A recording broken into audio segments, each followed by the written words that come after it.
Hi, Catherine here from wiseoldowl.slt.com. Now, I've had a few queries over the last few weeks from early years practitioners about how they can help their children that they work with speak more clearly. Some of them perhaps have just got a couple of sounds and they don't know whether or not to correct it, not to correct it. They don't know how to correct it. So I thought I'd do a series of a few videos, and I'm going to start with one of the most common sounds that children don't do until they're about 3.5 or 4, and that is k. Now, it's really common for children to say tar instead of car. So, but how do they know to correct themselves if nobody's ever told them that what they're doing is wrong? Now, most of the advice we give is don't correct children, just model. So if they say my tar, you'd say that's right, it's your car. But when they get a bit older, between 3.5 and 4, they should be able to start to hear the difference in those sounds. And so really it's just about knowing that instead of putting your tongue up at the front of your mouth like this, t, you actually need to put the back of your tongue up at the back of your mouth like this.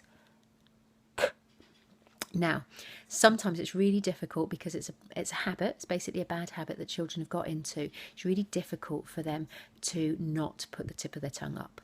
So I often advocate using your magic finger, and that would be that I would literally just be getting them to put their finger on the tip of their tongue like that.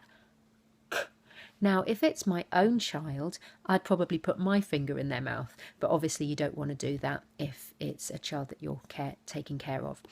So encourage them to put their finger on their tongue, and then the back of their tongue will go up. Sometimes that might be tricky for them, so they might actually start to put their tongue around their finger, and if that's the case, then we just need to work a little bit harder, give them some opportunities to see that sound. So that's basically an explanation. So I would say things like, that's right, it is a car. Now that car is a k sound, that's the sound, and we say that at the back of our mouth. I might say something like that, just so that they can start to hear the sound by itself.